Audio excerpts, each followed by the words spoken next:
Wow. I just want to say, folks. All right, sweet. So that will still work. So we'll do that. Awesome. All right. Wait a minute. I need to.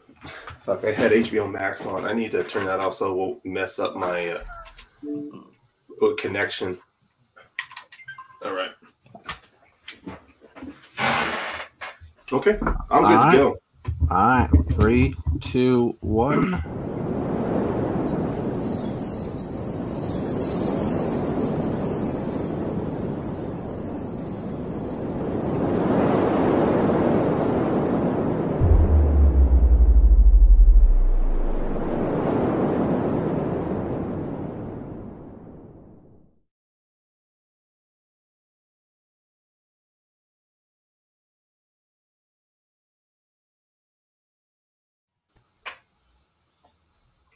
Well, guys.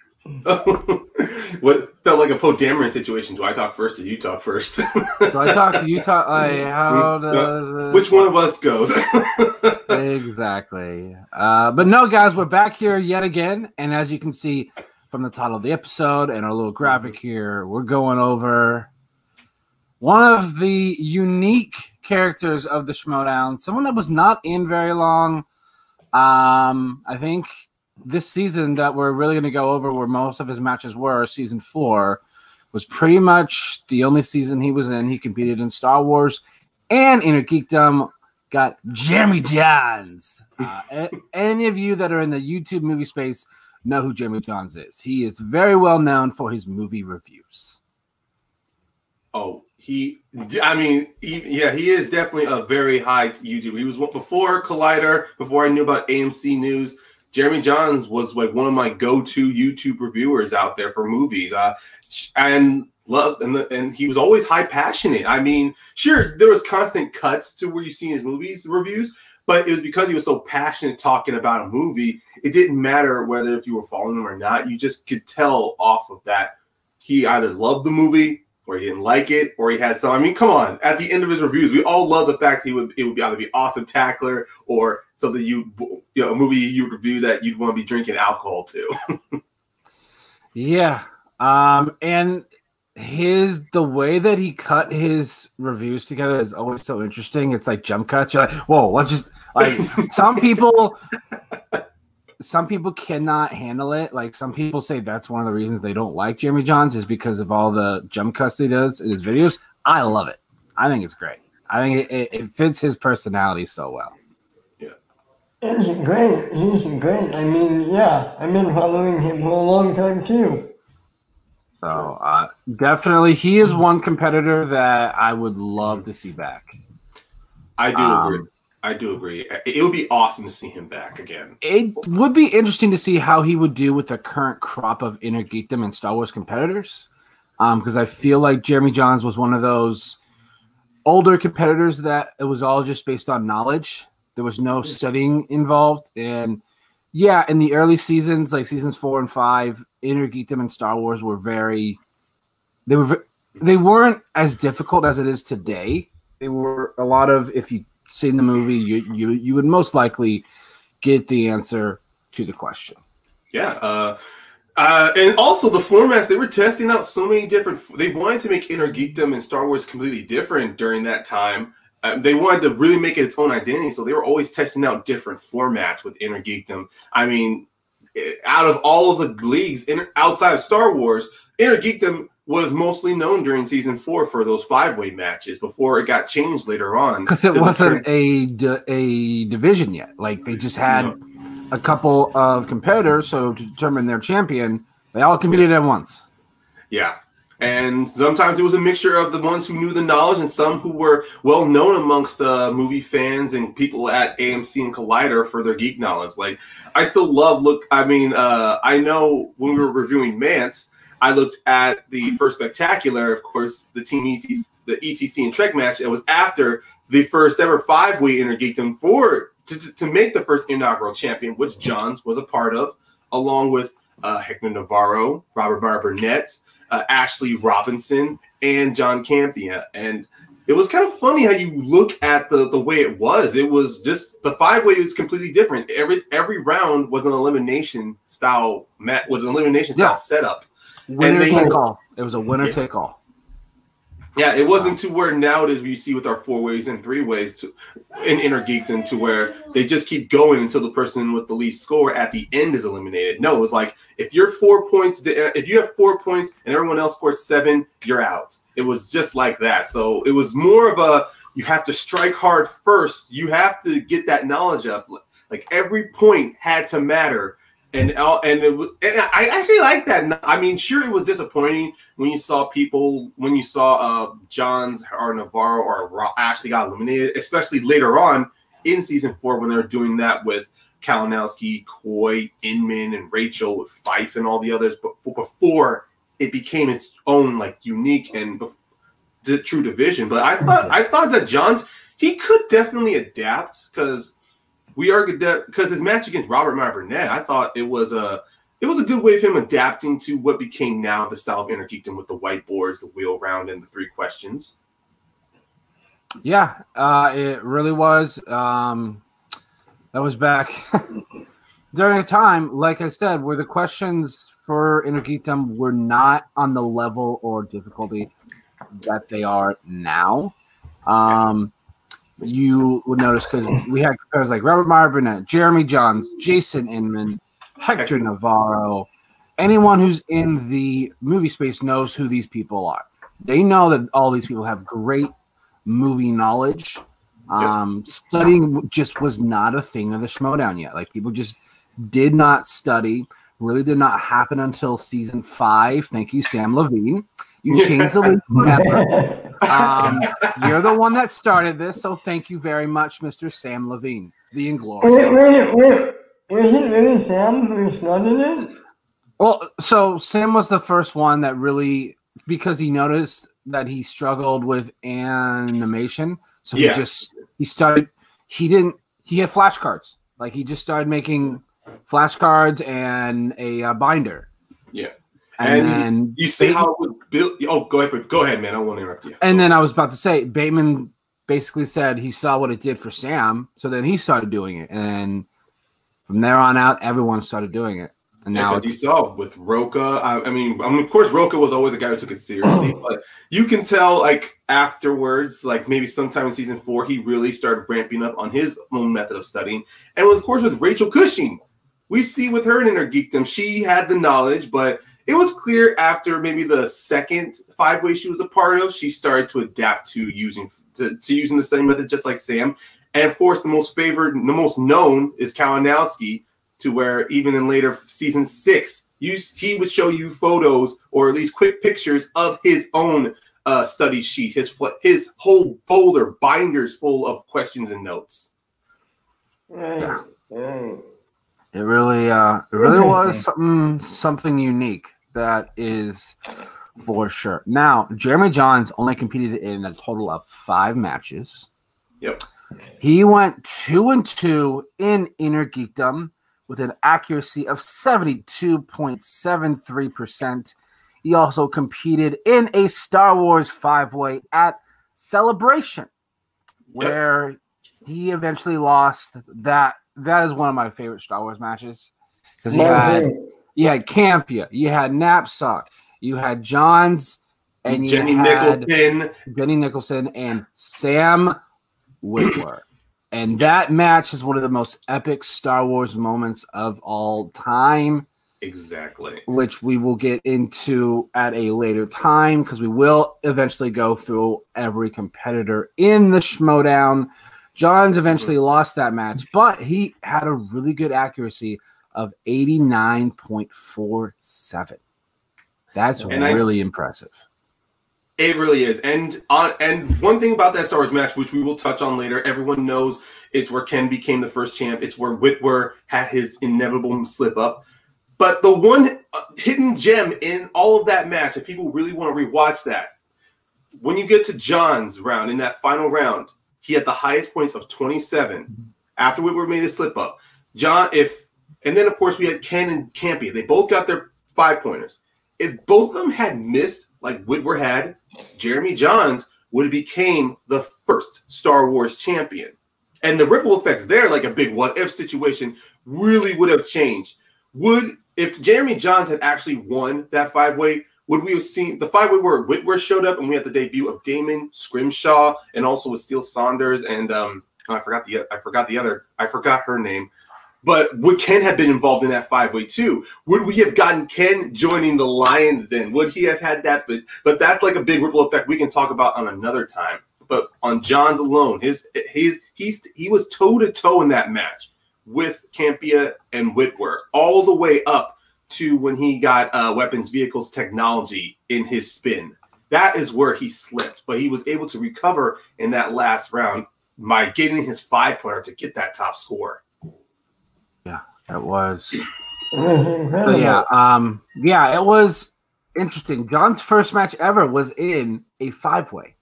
He was in a 5-way in Innergeekdom with Michelle Boyd, Hal Rudnick, Rachel Cushing, Jason Enman. Rachel Cushing actually ended up winning the match. No, Jahns won the match. Oh wait, okay. Because the winner had to face Robert Meyer Burnett, then they would face Hector Navarro. That match, I mean, and I can understand why it would have been easy to look at Cushing because she and Jahns were the last two, but it fell down to a speed round in that 5-way. Sorry, I'm going based off the Schmoedown wiki where it says that Rachel had 22 points in that. Yeah, they're doing total cumulative score. The problem was in that 5-way when I rewatched it, breaking it down. Yeah, now I remember each round it reset. Yeah, because the first round it was only 7 questions. Then the second round it reset it to 10 questions. Then it went to a wheel round to where they only got 4 questions for 2 points. And then it reset again to a speed round, best of 5. So it was clear that they wanted to use that speed round, but even in that format, it was still a little troubling. I'm pretty sure they definitely tweaked it when we got to see the other 5-ways with Kalinowski, Coy, Fife, and Inman, definitely moving down the line. But it was just that situation to where Jahns, and the funny thing about that 5-way, I looked at it, when that wheel round happened, Jahns showed that he has knowledge almost akin to Rachel Cushing. It was just that, actually, breaking down that match, we were definitely going to break down a later match with Jahns. But when it came to that wheel round, the way they did steals in that was that if a person missed a question, they had to use a buzzer. So it was really showing that Christian and Mark liked the idea of going to use buzzers to test the person's knowledge and how quick they were. And the wheel slice that Jahns wanted to steal off of was when Inman spun opponent's choice, he and Cushing gave him Middle Earth. And Cushing took the majority of the points there because she was fastest on the buzzer. But Jahns also, she's like the Lord of the Rings queen. Yeah, she is. Sure. But Jahns actually has knowledge in Lord of the Rings from his match against Burnett. But it was kind of like Jahns thought this would be fun, and then he realizes, oh, wait, she's serious about this? And that's the thing about Jahns. His nickname was the Joker. So he didn't care how serious they got. He was always able to crack a quip or a smile in that match. He played everything for fun. Yeah, it was it's so interesting because it's so different than how matches are structured today. Because, after each round it would reset. So, Rachel overall scored more points because in one round she had 11, Jeremy had 4, but Jeremy won that final round. Yeah, if those points did not reset, we would have seen how a 5th round could have gone. I mean, that's just funny when you look at it. Yeah, and then his next match was the Star Wars 5-way at the 2017 Star Wars Celebration with Knapsack, Nicholson, Campea, and Whitwer. Jahns finished in 3rd place behind Ken and John. Ken had 34, Jenny had 10, Jeremy had 27, Campea 33, and Whitwer 24. And what are your thoughts so far with Jahns from the breakdowns we've had? I mean, any match of his in particular you think stood out in your mind? Well, I mean, we're going to get to it. The one with him and Hector. I mean, that was an incredible 5-round match. And you have these 2 players who we're going to see they were really neck and neck. I mean, well, I don't want to get into it yet, but yeah, that one. Yeah, good one. And it is funny with Jahns in season 4. Like, even though Inner Geekdom, we've already repeated this a constant. Inner Geekdom is a different beast, but just the quality of players he had. I mean, he was going toe to toe with Whitwer in just that one five way in Star Wars. And the fact is, here's one thing about Jahns: he is a huge Star Wars fan. If he had constantly stuck around, would we have actually seen him actually do at least a leg or at least do a run in the Star Wars division? I think he, like you said, I think he would have been the first competitors to be double belted. I have no doubt in my mind that during that time when Inman was running Inner Geekdom, I think Jahns would have gotten at least a title there. Yeah. And we know kind of Star Wars back then was like 1 or 2 matches a year. And I think he would have been involved in one of those 5 ways as well. It would be interesting to see him against Alex Damon, Star Wars Explained.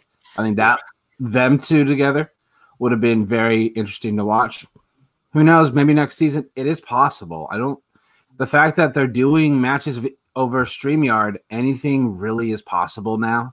Yeah. Because I think Jeremy lives in Seattle. Yep. So it's just more of a Christian reaching out. Hey, when you have some time so we can do this. Yeah. And go for it, Ben. Go ahead. If he studied, if he really put his time into it, could he take a Smith or a Chandru in the Geekdom? Chandru, yes. Chandru, yes. Yeah. I mean, because we look at Jahns' strengths when it came down with Inner Geekdom, he is not big Star Wars fan, as you can tell, because when he in his matches always came out with that Star Wars blanket, that classic collector's edition of a Star Wars blanket, and he still owns it. And even not just Star Wars, he's a big comic book fan. I mean, on Collider, he had a show called Awesome-tacular where he did dive into the geekness, into geek culture. So I'm pretty sure, yeah, Ben, I do agree. If he did study, or at least he was able to know what he was not good in, I'm confident he could definitely match on the level of Chandra or Smets, or hell, even go toe to toe with possibly if we ever see an exhibition match to see how he is on Star Trek questions, or hell, maybe we'll see how he is against Robert Parker. It's the sky's the limit. I mean, the game is always changing. It really is. When we saw this tournament, Robert Parker is human. He has flaws. That would be fun. No, you have a strong point. And even in this early season 4, Cushing and Inman, that even though they're now definitely top tier, they are definitely recognized as top tier Inner Geekdom players for winning belts. They even had their weaknesses. Inman, who was really working hard in that season to get a belt. I mean, to become an Inner Geekdom champion, and he gets it at the end of that season. But it was just like his road was very difficult. And with the limited number of matches that Jahns had, I mean, if he had came back, if he had won another run after Collision, would we have actually seen him and Jason Inman play each other again? Or, well, I mean, we keep talking about these what ifs or so. I mean, until we run out of breath. But it was just we seeing those limited matches. Jahns, he had some secret strengths in Middle Earth. He had a secret strength in some Star Trek questions. I mean, they were far few in between, but at that time when it was just the core geek move, when it was just the core 8 of comic books, Marvel, DC, MCU, DCU, Star Wars, Star Trek, Middle Earth, and Harry Potter, Jahns, I believe he had at least 75% of those strengths covered, whether if he was, even if it did go into deep knowledge. Yeah, I mean, he was in Inner Geekdom. He was at 72.73%, which is not too bad. And then, so after that Star Wars match, his next match was against Robert Meyer Burnett for a #1 contender battle, where the winner plays Hector Navarro. Jahns just squeaks it out over Robert Meyer Burnett, 17-16. That was an interesting match. They really were going back and forth the whole time. Yeah. So you really didn't know who was going to win until the very end. And the most funny part about that even then, the match structure was different. The first round, they had 14 questions to answer. Yeah, 14. And the responses from both Jahns and Rob and Burnett was amazing because if you notice that, I mean, I wanted to write down exactly what categories they were writing, but it was just like 14. Let's just see what they get first. And of course, so all right, so I actually have the list of all of them. So it started with round one, and that one was MCU, Harry Potter, Star Trek, DC, Marvel, Star Wars, Middle Earth, DCEU, Marvel, Middle Earth, Star Trek, DC, Star Wars, MCU. Yeah. That was just round one. That was just round one. Wow. Like it's so intense. And the only reason I have these is a couple months ago, I started going back watching every Inner Geekdom and Star Wars matches, writing down the questions. Yeah. I was doing similar when we were looking back at Dewberry, McCougan, and Mance, like that. Their matches, okay, categories, they wrote this down. And just the switch, the constant change in that Inner Geekdom match. Of course, they eased up in round two by just giving them 5 questions. But still, it was just hilarious that if they had stuck to that 14 questions, would we actually seen someone like Inman or Cushing make it to a belt next season? Or if they if they did that for one special match, let's say we get Parker versus Smith and we get those 14 questions down.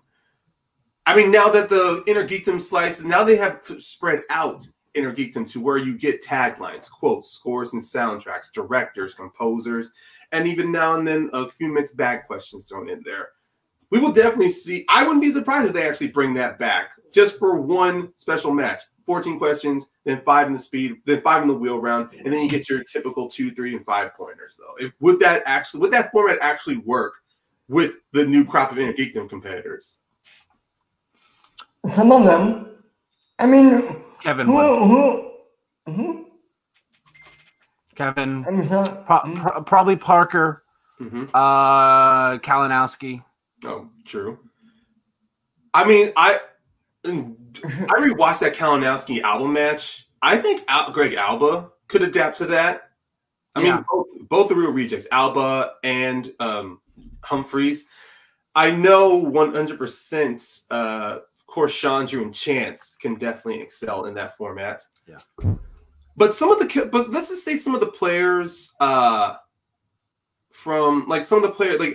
one player from that Inner Geekdom tournament you actually think could adapt if, let's say, for one special match, Christian actually brings this format match. Not just the ones we named, but let's say of Zipper, Emily Jacobson, Janine, Ben Goddard, Vaveda, or if they get Keaton Marquis back, or even with Brandon Hanna or Alex Damon, could any of them? Damon, I could see it just because he's a beast with knowledge. The thing is, I think Alex Damon, he'll read something and it sticks in his mind, so he doesn't have to study as hard because I think he just has to review it and it somehow sticks in his head and he's able to pull it so quickly. I think that's why he dominates in Star Wars so much. I thought it was somebody else. The Barbarian. I think he can do it. He made it on tournament, right? Damon and the Star Wars? The Barbarian. Barbarian, yeah. I completely forgot. See, that's the thing with the Barbarian is I always forget that, yes, he was in the Inner Geekdom tournament. Yeah, he could be someone too because Bateman has said countless times he is the best studier in the Schmoedown currently. I mean, look, the fact that he played in both singles. I mean, the fact his match against Bibby. Actually, don't want to touch on that. But the fact that you've seen his Inner Geekdom matches, the matches he played. I mean, sure, he lost a chance though, but even then, he was still starting a little fresh out in Inner Geekdom. But he was able to at least climb, as you see in his knowledge. He had a 4-week notice to study for the Inner Geekdom tournament. By the way. Can you imagine what he'll do if he does it next year when he has months to prepare? Oh, he will be a Barbarian in his name alone. And also, I mean, he had at least a very. I think he still has a top accuracy when it came to the wheel round because he was very strategic in his when it came down to the wheel round. Like most competitors, it was always like, I don't feel good about this. Or but Barbarian, from what I've reviewed of his 2 matches in Inner Geekdom, he took his time to think on what slices he wanted to tackle, and especially even if he knew his opponent was good on that, he always had the self-confidence to know that he can at least run the table or, make sure that his opponent's never got any steals. So that is a good choice, Ben. I do see, out of the 2 that you guys have suggested, Damon and Barbarian, I think both can actually adapt if they ever bring back that old format. I mean, personally, for me, I think Zipper also could adapt to this as well because, I mean, his matches may not be the best, but Zipper, he has been very serious about wanting to play the game. I mean, in his match against Kalinowski, he may have taken Kalinowski to his 5-pointer, but Zipper, he kept battling, even if he missed something. It was just more of like he recovered later in that second round. He would recover questions later. As long as Zipper always remains in a 2 or 1 point differential, or even a 3-point differential, there's always the opportunity of Zipper to make that upset. I mean, in his match against Stacy, if he had gotten that 5-pointer, that match would have been his. And if Stacy doesn't pull the most unique, out of left field, thin air answer, Zipper wins that match. That's true. There's a quote, like, he's like, I know the things I know, and she knows the things she doesn't know. Yes. Like, he was so angry in that post-match. And I am with him on that one. Like, how? Like, there's only one name she thought of, and it's the right answer? What is this? Go for it, Ben. Go ahead. Remind me, what was the question? I forget. The question was who voiced the king in the animated I think the Robert Zemeckis directed Beowulf, and the answer was Anthony Hopkins. Okay. Well. Yeah, it was random. Yeah. She used all 3 of her JTE. She gave herself basically an extra minute there. If you think about it, she got the answer, and Zipper was like, what is this? Like, are you kidding me right now? He had himself a Bill Paxton moment from Aliens, like, what's happening here? Game over! I mean, freaking out on the inside, and it is just, but even then, of that Stacey Howard poll, I mean, I still will never doubt Zipper. He always comes close in his matches. He was the heavy player in World's Finest with Winston. He won his debut match against Haley Fouch.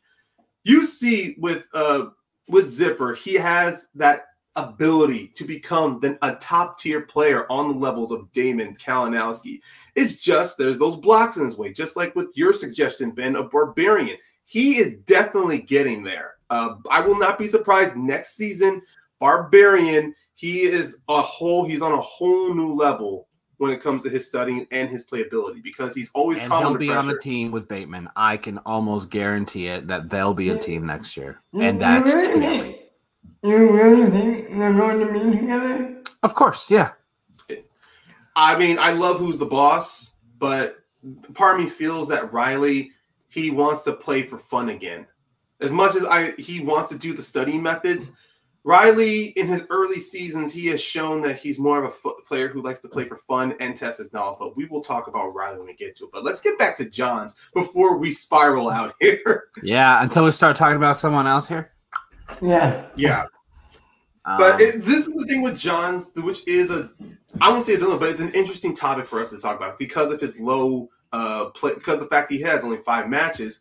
We can do this thing where we can maybe look at one of his matches, break it down, and most likely see within the study and strategy sessions on at least from the strategic value of Jahns as a player to where maybe we can try to visualize him in the Schmoedown now and maybe compare it with maybe a current IG match to see how Jahns' playability in season 4 can be to the season either the Magic season or even now at the new era. And so we decided to go with his championship match against Hector Navarro. The Nightmare.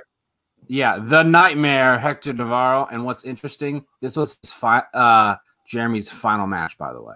Yeah. This was his fifth and final match. I think soon, I don't know if it was soon after this, but he soon just left the LA area. So it was just hard to get him for a match. So it was very difficult. And I think, I don't know if his show Off and Tackler continued after that, or maybe it didn't. No. I think it finished. Yeah.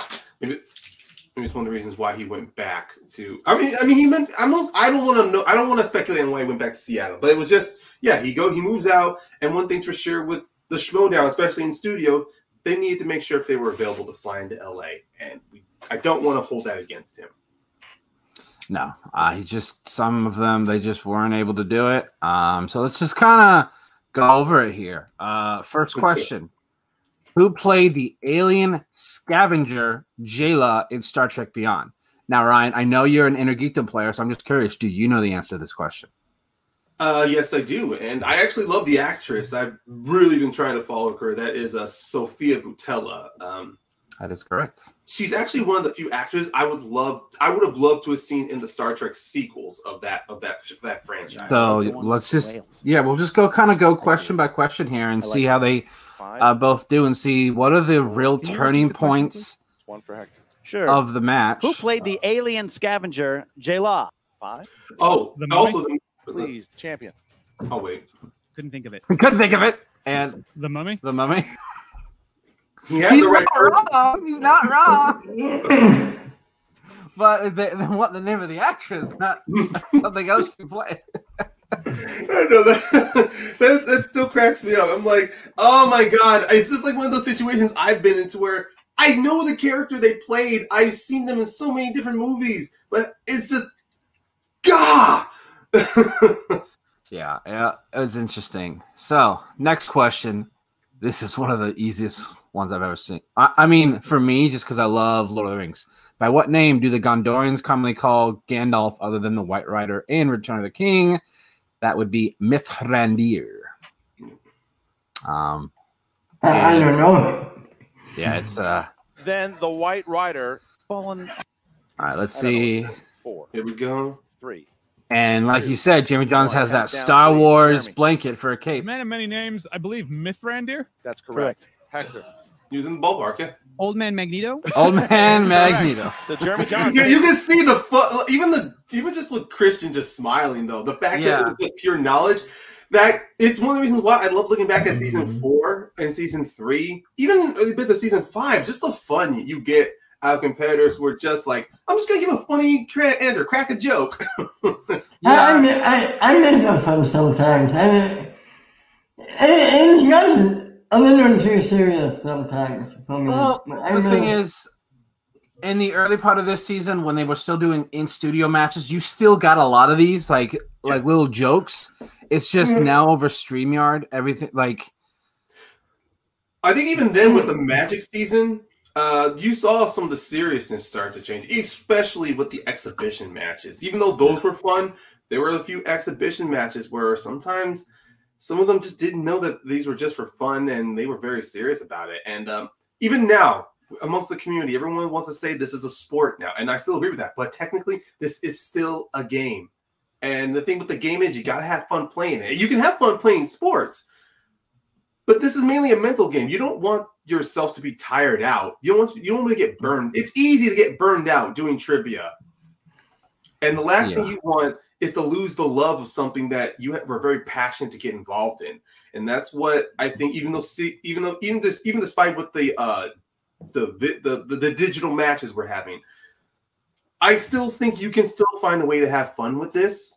And even in this match itself, you can tell when they're studio or over StreamYard or at a live event, that fun is there. Just treat the game as it is a game, and you'll be able to always have fun regardless of the outcome. Exactly. This question right here is one of those questions where if you've watched the movie once, you may not get it. This is the ones where you have to watch it many times because it's kind of they kind of quickly glance over in the movie. But at the same time, it's never really clarified, only in the after material. And I've written Star Wars questions for Matt. So they do say the character's name, but they never basically say that was Darth Sidious's master. He just says, "Have you heard the story of Darth Plagueis the Wise?" And it's never clearly stated that was his master. But we'll see here. I'm almost certain Jahns gets this because if he doesn't, oh my! I own 5 cloaks. You do? Yeah. I don't. 10 maybe. What colors? Oh, all black. I'm a Sith. I'm a Sith. Dude, Ken on the desk is one of my favorites. Ken is so good on the desk. Yeah. Darth Plagueis. Correct. Right. Jeremy. The Wise. That's correct. Darth Plagueis the Wise. So yeah, they do say the character's name in the movie, but it's never clearly stated. He doesn't say, "Oh, my master was Darth Plagueis." It's more of a if you're just in the space, you know that's who he's referring to. We need to challenge them today. That is a good point, Ben, because that can be challengeable, that question, because it's heavily implied in the movie. Sure, in the books, comics, and further down the line in shows, they do clarify Darth Plagueis is Sidious's master. But if we were mainly going off the movies generally alone, that answer would not count because it's only implied in the movie and maybe in a few subtle camera shots of Ian McDiarmid. I think it would be something like if this was a question asked where one of them doesn't get it and one of them does get it, it would be challenged. But I feel like a lot of these competitors would know that answer anyway. So I don't think there's any chance that it would be challenged. But it is something you could challenge because it's not clearly stated in the movie. And that's the thing with a challenge. A lot of them are just subjective. Like you're like, I don't see it that way. That's true. So, let's see. Anything else in round 1 that's interesting? I'm trying to remember Navarro's strengths on what he was always good in, too. But you know what? Wasn't it DC? Comic book movie?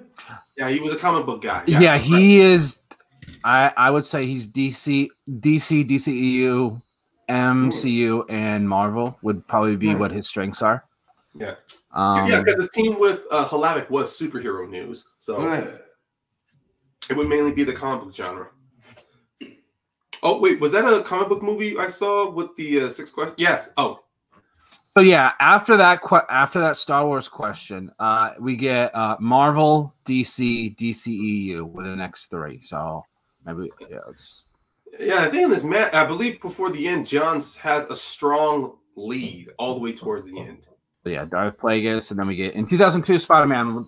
How does Norman Osborn Green Goblin meet his answer? So this is something that, depending on the person, they could go more in depth. Like they could say, "Oh, he killed himself," but the answer really is he gets impaled by his glider. So Norman Osborn. Yeah.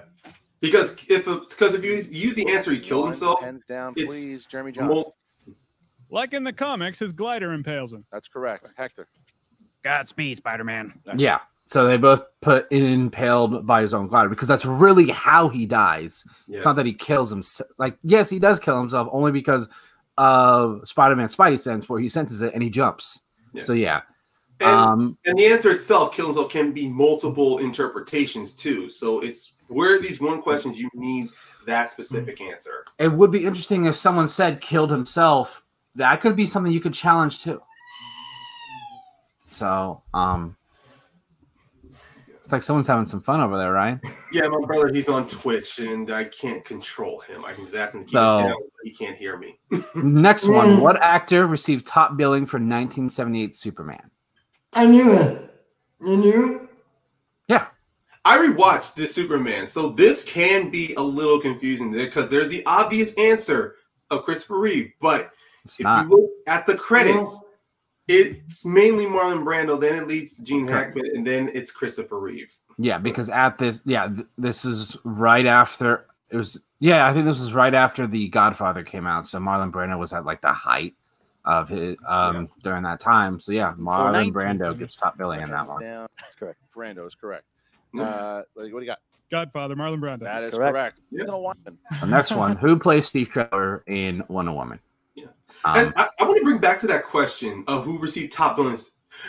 If you ever get a question like that of a character that has what actor has top billing in a superhero movie, especially in a geek movie, because obviously if you're not paying attention, if you're just focusing on who plays who, you can easily get that. But if you ever get a question like that says what actor had top billing in a movie, you can always think of the titular character. But the Superman question proved wrong. And even in the Harry Potter movies, you want to think, Daniel Radcliffe or Rupert Grint or Emma Watson would have top billing. But I'm pretty sure if we look back at it, maybe it could have been Richard Harris or Maggie Smith could have gotten top billing for those movies.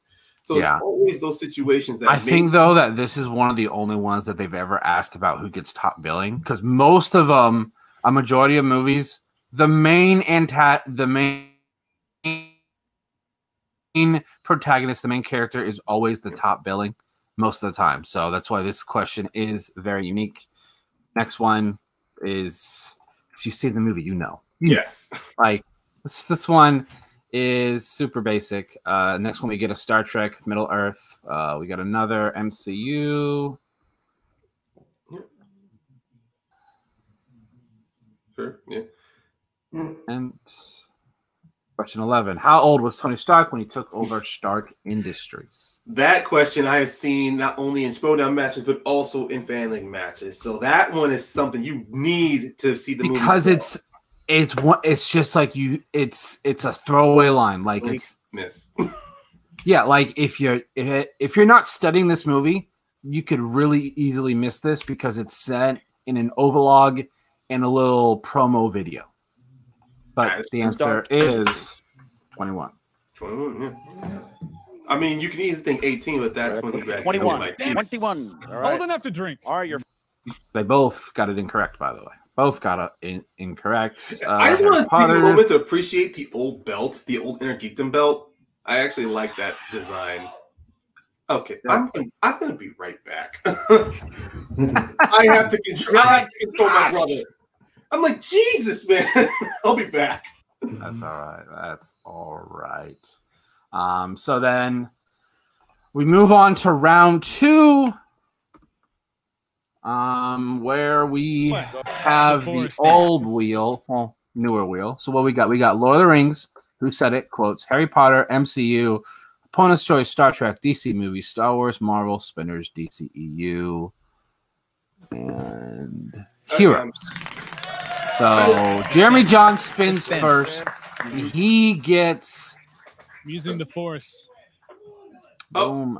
Marvel movies. Marvel movies. Where he gets 4 questions.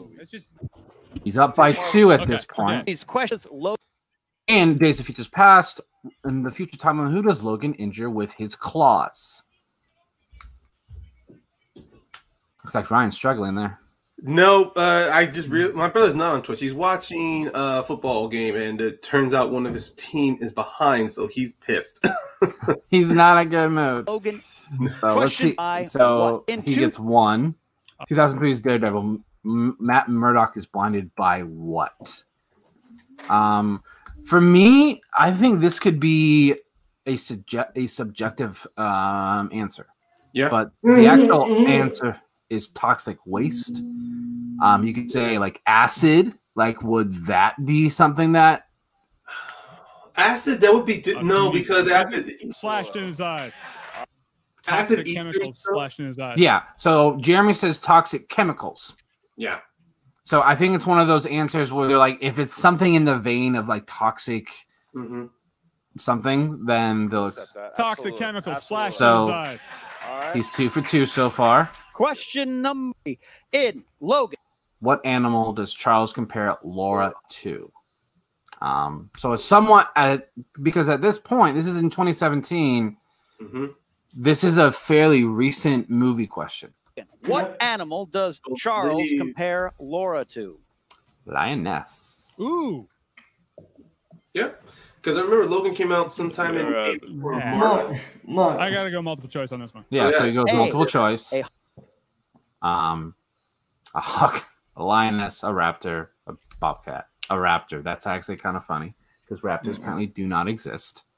And we know Logan is actually set in the future. So unless someone was able to recreate dinosaurs, that would be interesting. So I love how maybe there's some universe in Jurassic Park. I like that. I like that. We got how the great Chris Skalicki was like, here, let me throw in just a random one that's most likely not it and see if they get Hawk. B, a lioness. C, a raptor. D, a bobcat. Oh, and I just noticed this. We have 2 C's, by the way. Yeah. I think that's what threw him off. Can I hear the choices again? Yeah, okay. A, I think that's what threw him off. He's like, wait, you said C twice. B, a lioness. Okay, I didn't even. C, I remember. a raptor. I didn't even catch that the first D, time. a bobcat. Lioness? That's correct. Yep, 3 for 3, but he did have to check down, and his final Actually, one. it's funny you mentioned that because in that Star Wars match, when Jeremy was given the same question with Miss Technology, he was thrown off by a way a question was worded as well. Or I think no, it was Ken. Ken was thrown off by a way a question was worded, and it was saying like, I heard the same thing. It was just one of those situations at that live event where no matter how like loud the mic is, even competitors, depending on the distance, can still mishear a question. Yeah, I really think that the writers sometimes they will word questions a certain way to see if they can trip up the competitors. Because there are certain competitors where someone like Bibbs, you could ask him 1,000 questions, and if they're just he could get all 1,000 correct. So that's why I feel like sometimes they word them in a different way to see if they can trip them up. Yeah. So and Christian has said multiple times, you can take the same question and rephrase it in five different ways. You can you don't necessarily need to rewrite questions. You just you need to pick new questions. You just find old questions and word them differently. Yeah. So say what does Deadpool say is the old fashioned of doing things? Like that one in particular, because the answer is 2 swords and maximum effort. Mm-hmm. You could say Deadpool says two swords and maximum effort is what? Yeah. The old fashioned way of doing things.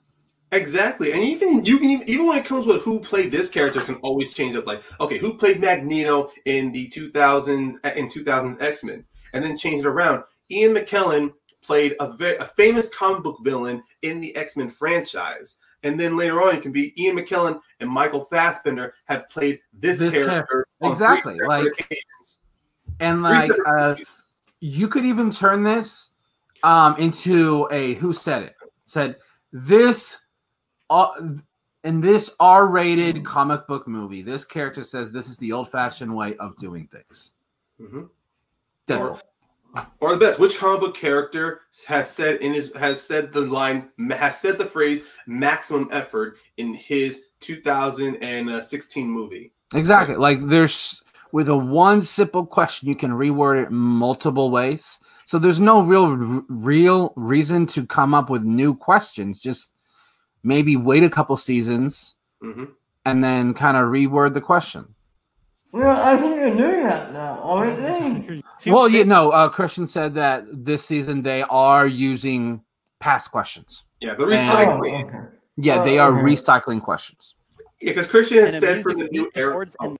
Correct, 1 point. Hector, go. So Jeremy technically went perfect, but he did have to check down twice. Yes. Hector spins, and he gets very, very lucky. Wait for who said it? So that was his first spin. He decides to spin again. And then here it comes. The tension builds. You're like, oh God, oh God, oh God, oh God, oh God, oh God. And what does he get? The DC movies. Good spin for Hector Navarro. Big spin for Hector. All right, here we go. He did them all again.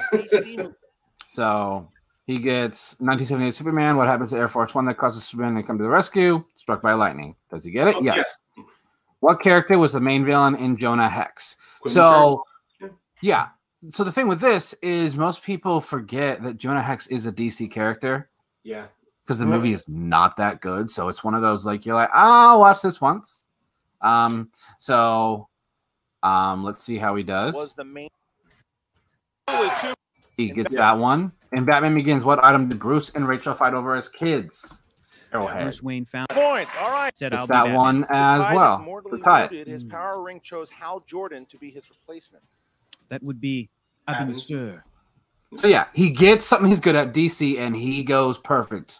He gets all possible points and ties it. Will get a chance.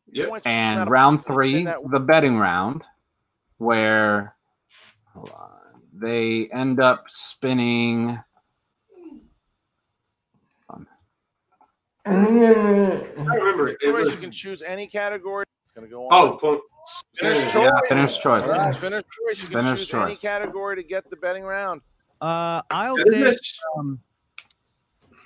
take MCU movies. Take the MCU. MCU, All right, so another one of his strengths. What's the So a very, very easy question. And one of the first things somebody asked when he returned from captivity in Iron Man was a hold a press conference. What was the other thing he wanted? This one hurts me now after Endgame. Which one? The answer hurts me after Endgame. Yeah, it does. Yeah. Yeah. This would be interesting. If someone answered cheeseburger, I would say you challenge that because the actual answer is American cheeseburger. Inner geekdom in Star Wars is very specific. You can't go super basic with the answers because that is something that could be challenging. Yeah, but then at the same time, there are some people who will accept the basic answer because American cheeseburger. I don't know why he chose Burger King, but he chose Burger King. Because that's there's a person who really points Burger King. Hector Navarro and Jeremy Johns, how many points did you bet? You live in LA, Tony. Swing by an In-N-Out. But what are you doing? How many points? I bet 2 points. And you chose American cheeseburger. There you go. So Jeremy Johns. So that right there was a huge factor in the match. Changed everything. It did. It really did. Now only down by B. Like Hector, the round 2 and 3 really benefit Hector as you saw. And films. So next is the speed round with the buzzers, which in every in-studio live event championship match really is one of the biggest factors of it because there are certain competitors that are just better on the buzzers. Bateman, Smets, Levine, like they just. Even Brendan Meyer, like at the live event, he was hitting hard on those buzzers when he. Yeah, like there are a lot of competitors that when they come up to a speed round, like they're just like, oh, no, I don't. That's why I think a lot of them like the new format of the speed round where 10 questions, 60 seconds. I think a lot of them do prefer it that way. The nice thing, though, is with the speed round, they're very easy round 1 questions. So you don't this one I feel is a little bit too wordy, but that's fine for this current format of the speed round. With the current one with the 10 questions, 60 seconds, they would not ask this. This question's way too long. Yeah. I think after once it's most likely at the point of the phrasing the question, once you get past what is like that first line in the Raimi Spider-Man films, what is the name of the newspaper editor? And if you know Spider-Man movies, you could easily figure that out before you get the later half. Exactly. And that's what Jeremy does. Jeremy gets that one. Next one. What's the shape of Harry Potter's scar? Lightning. Jeremy gets that one. Yeah. Next one. And you see Jeremy is fantastic with the speed round as well.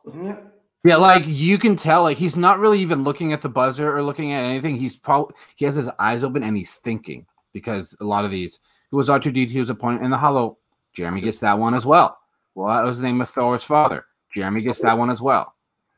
Take one more step, and Jeremy gets that one as well.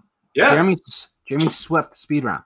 So if Jeremy ever did come back, looking at his performance now, you do not want to face this dude in a speed round, as he not got every question. It was clear in the Imagine him and Smets on the speed round. That would be like who is God. Who is quicker on the buzzer? Yes. Take my money now. That would be awesome. That would be fun. So now we go into the deciding round 5. Hector's round 1. I mean, his first question is 2.0. What brand is Peter Quill's portable cassette player? The Walkman.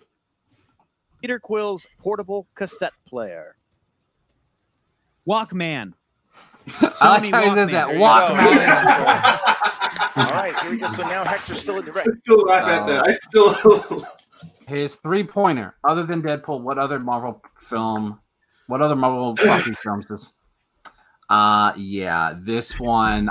This is important. We would never have gotten Deadpool if it wasn't for this movie. This is not a 3-pointer for me. This is not. But I guess Well, the point values on questions are all subjective. I'm sorry, Ben? One movie is it? Wolverine? Blade. X-Men Origins Wolverine. No. What film does he have a lead role in? Oh, he's Blade not Trinity. a lead in that one. Blade Trinity. Yes. Oh, With- okay. My bad. Okay, this definitely would have tripped me up. Ryan Reynolds have a lead role in. Because he is a supporting role. Blade Trinity. Yeah. There you go. That's what you need to pick. The lead role in. He is a supporting. He's not in X-Men Origins Wolverine all that much. No, it's one of those situations. Like, I'm even reading it, and I still got tripped up. If I heard it, I would have to take time. So yeah. So Hector takes the lead after his 3-pointer. Next one, Jeremy Jahns with his 2-pointer. Han, Leia, Chewie, and C-3PO slip away from the Star Destroyer before heading to Cloud City. This one, I think, is all about the phrasing. Like, is garbage the correct answer? Float away with the True. Heading to Cloud City. Slip away from the Star Destroyer? Mm-hmm. Yeah, it's one of the questions. Yeah, how do I? Wait, hold on. Can you repeat the question? Yep. How do Han, Leia, Chewie, and C-3PO slip away from the Star Destroyer before heading to Cloud City? How do they slip away from the... Obi-Wan Kenobi's distracting them with Darth Vader's lightsaber? Right? He got... Yeah, it was that situation, the phrasing of that question. Like, he was so focused on the word "slip away" that he thought of A New Hope instead of Empire. Oh, shit. All right. Okay, all right. Jeremy, next scene. Oh, his next one. What is the name of Lex Luthor's female assistant in 1978 Superman? I'm positive we had this question re-asked during the Inner Geekdom tournament. And I rewatched. And so the thing is, I knew the first name, or the last name. Yeah, just Miss Tessmacher. I didn't answer it because I'm like, are they answering for the first name? Because they never say it in the movie. But in the credits, it's actually Jahns. Her first name is in the credits, actually. Superman. Miss Tessmacher? Yeah, so he says Miss Tessmacher because that's how she's referenced in the movie. It's Miss Tessmacher! Yes. So, and in those situations, this is actually a great question, or at least a good way of challenging a question like this, because whether it's Schmoedown, families, or just bar trivia in general, whenever you hear something, the name, and then you give them the last name, and then they want the full name, it's like, well, you didn't phrase that actually. If you want to say, give me the full name, then yes, because it's just those situations, like especially in comic book movies, sometimes you'll just get the first name of a character, you'll never know their last name, and it's vice versa. You're gonna say something. It could have been a good challenge. If he got that wrong, I would have challenged that. I don't think they had challenges here in season 4 yet. No, I don't think they did. I'm pretty sure challenges were available, just no one ever took advantage of it. Because I don't think anyone knew how they were used. Yeah, that's actually one change. That's one thing that we've definitely seen how the game has evolved. The way challenges and repeats have been used. Yeah, there were certain points a couple weeks ago where it seemed like every match we had a challenge, and you could see Christian's face. He's like, he's just like, well, stop. Can we just move on with the match? Because the matches were live, and a lot of them, I think they didn't spin as long as they normally would on a challenge. No. So they just try to get to it the most quickest way. So. Jeremy takes the lead, 26-24. Hector answers his 5-pointer. He plays General Swanwick in Man of Steel. Personally, I do personally feel that too. But remember, this is season 4. Inner Geekdom was still fairly new, so they had. I think they were just going like this. This would be. This might even be a round 1 question now. Most likely probably a round 2 in DCEU. Yeah. But Harry Lennox. I think Garen with this current season, even questions like this, and I just immediately said this does not feel like a 5-pointer. But if we're looking at this current season, the fact that recycling questions, when a question like that has been brought up, We have seen people miss a 5-pointer that has been in a phrase like that. Who played this character? Or this actor starred in this movie. So as much as we all really want to say this does not feel like that big of a point, it does fall down to the competitor if they knew it or not. And it's a very subjective question. Yeah. It would be interesting to ask a lot of singles and teams players, do they know this? Yeah. Like this would, I feel like this would be a question asked in the comic book, movies, or Inner Geekdom Slice for singles and teams. Yes. I think this would be included in there. In Man of Steel.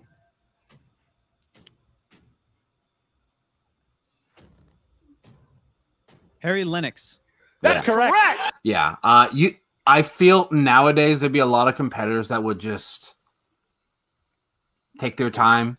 They'd use all the JTEs they have because they don't carry over. It's your last one. Unless you're like 200% sure, you might as well just take the extra time.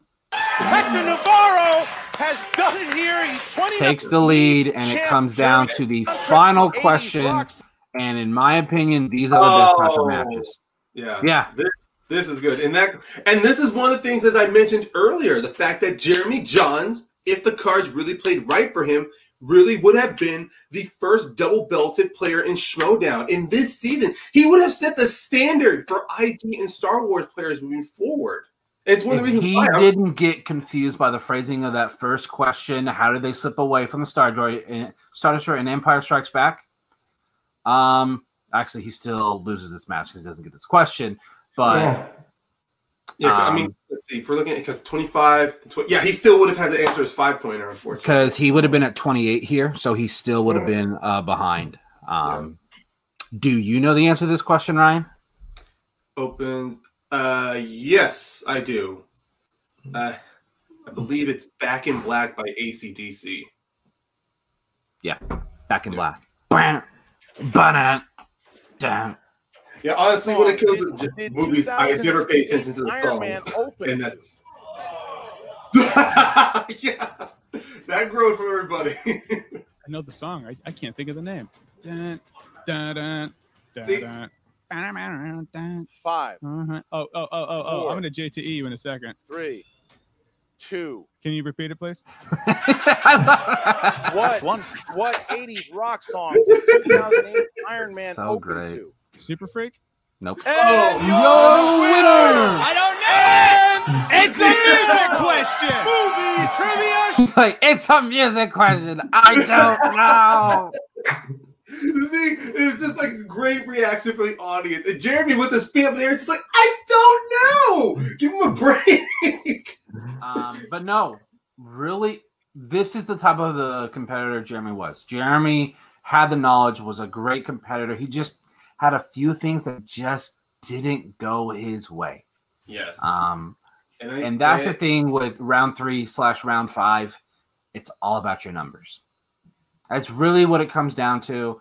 There have been certain points where I thought maybe if they give the numbers and then they tell them the categories, they then choose what's the 2, 3, and 5. But I've since kind of come back off that because I do like the whole randomness of it. That you set yourself up. This is all on you. You pick the numbers. I mean, it's just like that in round 1. You're just given random questions. And I can understand from everyone's point of view that. Well, the thing is now with singles and teams, it's not random because it always begins with action adventure and it always ends with animation. So if you know that, you can kind of prep. Even in the old format, actually, because animation, action adventure, and comedies, along with directors and movie release dates, they are the constant categories asked. And so far of the matches I have reviewed. Also, the competitors at the beginning of the year get a list of all the categories.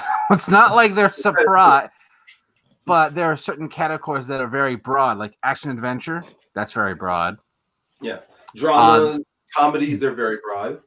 Decades, like you can't study every movie in a decade. You just can't do it. I have a question. Go for it. All the categories tied to the numbers? Like, Yes. So every match they change. So say you went 1, 2, 3, one match, you could get rom-coms, dramas, and scores and soundtracks. Next match, it could be animation, action, adventure, and drama. Like it changes every match. There are certain competitors that will pick the same number every time.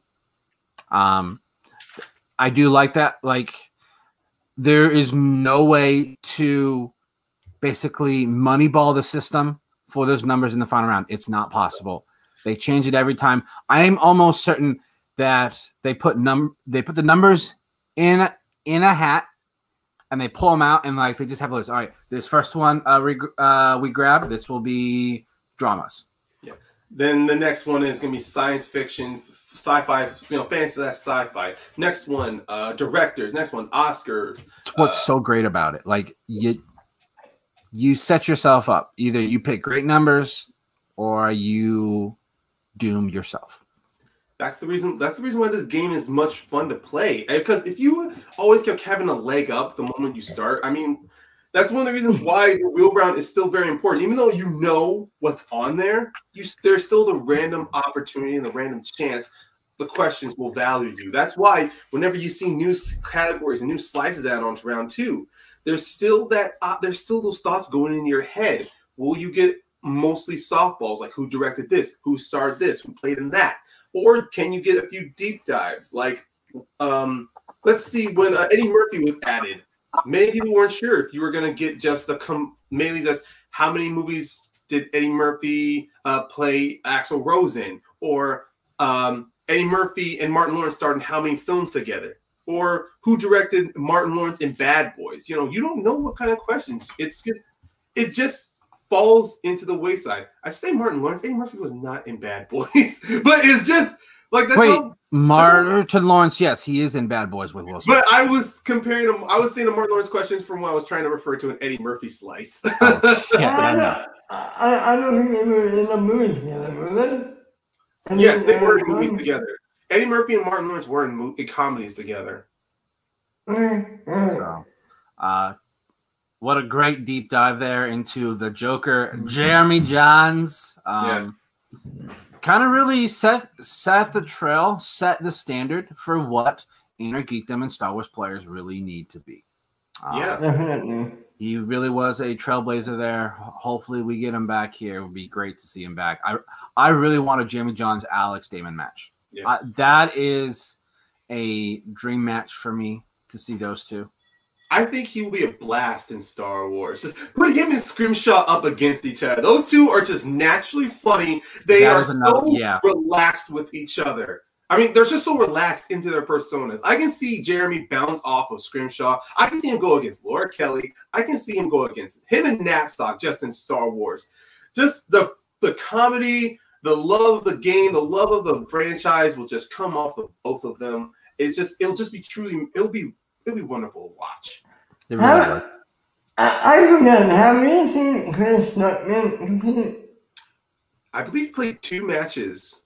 It was in season 2, 3. I think. Yeah, because he did play 1 match against Jeff Snyder. I think he had a second match, or I think he played a singles and a teams match. Who is he on the team round? I would need to, we would need to find that out. God, I know it will pop up if we. Let me just find this. No, worry about it. Let get up after the show. Yeah, but that is a good query though. Like Jahns, he was one of the few, YouTube movie reviewers we got to see in there. I know in season 4 we got to see a couple more come in, like Cinema and Blend. We had Cinema Sins on for 1 match. It was just like a continuation there. But even then, with Jeremy Stuckman had 1 match against Jeff Snyder, lost 13-12 in season 3. So just 1 match. Okay, I thought he had a team match. Yeah, I did too, but I checked the stats site and it said he's 0-1. Okay. So, that's kind of a wrap up there on Jeremy Jahns, everyone. Thanks for tuning in. We appreciate it. We're slowly just trying to grow this little channel and see how far we can go. Make sure to like the video, comment with what you liked. maybe comment down who you would like us to see to kind of go over here in the next few weeks. Open to suggestions, everybody. We are, and we will be going live probably fairly soon. So then we can all really engage with all of you live. It'll be great. Also, if you have not subscribed, please hit that subscribe button. We really appreciate it. All our links to all of our socials are in the description, and as you can see at the bottom there, that is the Twitter for the show, Mount Schmoedown. We will see you same time next week. Later, everybody.